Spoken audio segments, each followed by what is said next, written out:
आज हम class 7th का साइंस सब्जेक्ट का चैप्टर नंबर 6 रेस्पिरेशन ऑर्गेनिज्म पढ़ेंगे, जिसमें हमने कल तक पढ़ लिया था कि जब रेस्पिरेशन होता है तो हम कब ज़्यादा होता है, कब तेज़ होता है, कब हम ज़्यादा तेज़ सांस लेते हैं, गहरी सांस लेते हैं कब, और रेस्पिरेशन किसे कहते हैं। सेलुलर रेस्पिरेशन हमने पढ़ लिया था, एरोबिक और एनारोबिक के बीच के डिफरेंसेस पढ़ लिए थे। आज हम पढ़ेंगे ब्रीथिंग रेट। ब्रीथिंग रेट क्या होती है।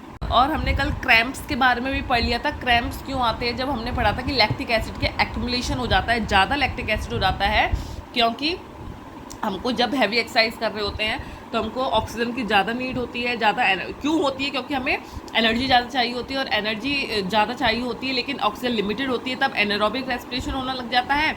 और जो हमारा ग्लूकोज है उसका पार्शियल ब्रेकडाउन होता है लैक्टिक एसिड में, वो कार्बन डाइऑक्साइड वाटर में टूटता नहीं है और लैक्टिक एसिड बनता जाता है जिससे हमें बहुत पेनफुल होता है। और हम हॉट मसाज देते हैं, हॉट वाटर बाथ लेते हैं या मसाज करते हैं, तो उससे हमारा जो ब्लड सर्कुलेशन है अच्छा होता है, और जो ऑक्सीजन है मसल सेल तक जाती है और वहाँ जाके लैक्टिक एसिड को किस में कन्वर्ट कर देती है, CO2 और वाटर में, और फिर हमें रिलीफ मिलता है। तो हमने ये सब कल पढ़ लिया था। आज हम ब्रीथिंग रेट पढ़ेंगे। ब्रीथिंग रेट में क्या होता है, जब आप बैठे हो या सो रहे हो तो आप अपनी ब्रीथिंग रेट काउंट करें, या जब आप भाग रहे हो, जब आप साइकिलिंग कर रहे हो, वॉकिंग कर रहे हो, कि 1 मिनट में आप कितनी बार सांस अंदर लेते हैं और कितनी बार सांस छोड़ते हैं। और जब हम सांस अंदर लेते हैं इसको हम बोलते हैं इनहेल करना, और जब हम छोड़ते हैं तो उसको बोलते हैं एक्सहेल करना। तो हम 1 मिनट में रेट यहाँ पे हुआ कि 1 मिनट में ब्रीथिंग रेट कि 1 मिनट में 1 मिनट में कितनी बार हम सांस ले रहे हैं, जिसको हमने बोला इनहेल कर रहे हैं, और कितनी बार हम सांस छोड़ रहे हैं। क्या इस चीज़ को ऑब्जर्व करिए, जो इनहेल कर रहे हैं वो एक्सहेल के बराबर है। दोनों जितना सांस ले रहे हैं और जितना छोड़ रहे हैं, क्या वो दोनों का नंबर ऑफ टाइम्स इक्वल हैं।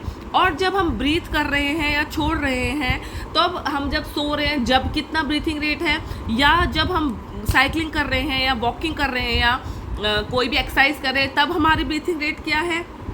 जब आपको पता है, जब हम कोई भी हैवी एक्सरसाइज कर रहे होते हैं, जब हम ज़्यादा कुछ वॉकिंग कर रहे होते हैं, तेज़ भाग रहे होते हैं, कुछ एक्सरसाइज कर रहे होते हैं, तो हम जो हवा लेते हैं जो कि ऑक्सीजन रिच होती है, जो हम इनहेल कहते हैं जिसको, और ये प्रोसेस को हमने बोल दिया इनहेलेशन। और जब हम हवा छोड़ते हैं जो कि एक्सहेल होती है, जो कि CO2 में जिस होती है, एयर जो एयर रिच होती है CO2 में, उसको हम जब छोड़ते हैं उस प्रोसेस को बोल देते हैं एक्सहेलेशन। इन दोनों को हमने एक्सहेलेशन इनहेलेशन बोल दिया। तो ब्रीथिंग एक the number of exhale and the inhalation times, और number of times of exhalation and inhalation in 1 minute is known as the breathing rate. जब हम कोई हैवी एक्सरसाइज कर रहे हैं या कुछ हम वर्क कर रहे हैं, बहुत ज़्यादा फिजिकल एक्टिविटी कर रहे हैं, तब हमको हमारी सांस गहरी होती चल जाती है, हमको ज़्यादा एनर्जी चाहिए होती है। जब हम हैवी एक्सरसाइज कर रहे हैं या कुछ हैवी लिफ्टिंग कर रहे हैं, वेट लिफ्ट कर रहे हैं, तो या हम एक्सरसाइज कर रहे हैं, बहुत ज़्यादा फिजिकल एक्टिविटी कर रहे हैं, तो हमारे को क्या होता है, हमारे को बहुत ज़्यादा एनर्जी चाहिए होती है। क्यों चाहिए होती है, उस काम को करने के लिए। और हम बहुत तेज सांस लेते हैं जिससे हमें ऑक्सीजन मिले। ऑक्सीजन का काम क्या है कि हमें एनर्जी दो। और एनर्जी कैसे मिलेगी, जब ऑक्सीजन फूड को ब्रेक डाउन करके उसमें CO2 वाटर और क्या बनाएगा, एनर्जी बनाएगा, तो हमको एनर्जी मिलेगी।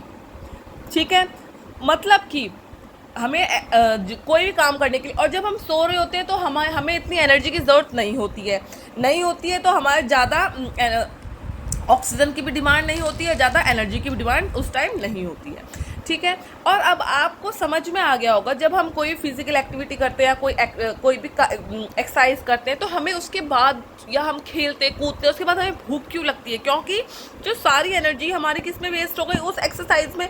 अब हमको और ज़्यादा बर्न हो गई जो एनर्जी, अब हमको और ज़्यादा एनर्जी चाहिए, क्योंकि इसीलिए हमें भूख लगती है। और भूख, अब जब हम खाना खाएंगे तो हमें दोबारा ऑक्सीजन से क्या करेगी, ऑक्सीजन हेल्प करेगी फूड को ब्रेक डाउन करके हमको एनर्जी प्रोवाइड करने में, क्योंकि सारी एनर्जी तो हमारी इसमें वेस्ट हो गई, फिर एनर्जी बची नहीं, तो हमें थोड़ा थकान सी महसूस होती है और हमें भूख भी लगती है, इसी वजह से हमें भूख लगती है। ठीक है, हम ब्रीथ कैसे करते हैं, वी ब्रीथ।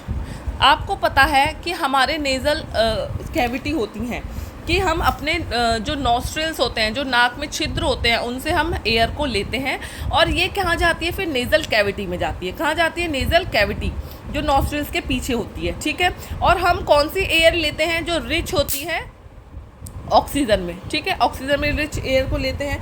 अब जो ये नेज़ल कैविटी से कहाँ जाती है? लंग्स तक जाती है। और किसके थ्रू जाती है? विंड पाइप के थ्रू जाती है, ठीक है। अब देखते रहिए, देखो कैसे नॉस्ट्रिल से हमने नाक के छिद्रों से लिया एयर रिच इन ऑक्सीजन को लिया, वो नेज़ल कैविटी जो नॉस्ट्रिल्स के पीछे जाके मिलती है, नेज़ल कैविटी बनती है, वो एक कैविटी होती है वहाँ पे। अब वो कहाँ गई? लंग्स में। किसके थ्रू? विंड पाइप के थ्रू। अब जो विंड पाइप के थ्रू जब वो लंग्स में गई, और ये लंग्स कहाँ प्रेजेंट होते हैं? चेस्ट कैविटी में। कहाँ होते हैं? चेस्ट कैविटी में। और चेस्ट कैविटी किससे सराउंडेड होती है? चेस्ट कैविटी सराउंडेड होती है रिब्स से। इसके चारों ओर क्या होता है? रिब्स, ठीक है। और नीचे क्या होता है? इसका एक शीट की तरह इसका एक फ्लोर बना के रखता है, वो होता है डायफ्राम। डायफ्राम, ठीक है। जब आपसे कोई पूछेगा हम ब्रीथ कैसे करते हैं, तो हम बताएंगे नॉस्ट्रिल से हम एयर रिच इन ऑक्सीजन को रेस्पायर करते हैं या इनहेल करते हैं। नेज़ल कैविटी में जाती है, लंग्स तक जाती है विंड पाइप के थ्रू। फिर वो चेस्ट कैविटी में। लंग्स कहाँ प्रेजेंट होते हैं? They are present in chest cavity. और जो चेस्ट कैविटी किससे सराउंडेड होती है? प्रोटेक्ट किससे होती है? रिब से, दोनों तरफ पूरा रिब से होती है। और नीचे उसके फ्लोर में एक गद्दीनुमा स्ट्रक्चर होता है जो कि डायफ्राम होता है, ठीक है। अब आपको जब यहाँ तक समझ में आ गया है, अब हम कल करेंगे कि जो ब्रीथिंग हो रही है, इनहेलेशन हो रहा है और जो एक्सहेलेशन हो रहा है, उसमें जो मूवमेंट है रिब्स का और डायफ्राम का मूवमेंट हो रहा है। एक दिन हम इसको कल अच्छे से पढ़ेंगे। थोड़ा वो बड़ा टॉपिक है, इसलिए आज इस वीडियो को यहीं ख़त्म करते हैं। फिर मिलेंगे कल नेक्स्ट वीडियो में, जिसमें हम इनहेलेशन और एक्सहेलेशन पढ़ेंगे। जब तक के लिए, अगर आपको आज की मेरी वीडियो समझ में आया हो तो लाइक करो, सब्सक्राइब करो, शेयर करो, फॉलो करो, कमेंट करके बताओ कि आपको क्या टॉपिक्स हैं जो समझ में नहीं आते हैं। जब तक के लिए बाय बाय। फिर मिलते हैं नेक्स्ट टॉपिक के साथ, इनहेलेशन और एक्सहेलेशन के साथ, the movement of the diaphragm and ribs during the process of inhalation and exhalation, इसी चैप्टर के टॉपिक के साथ। तब तक के लिए बाय।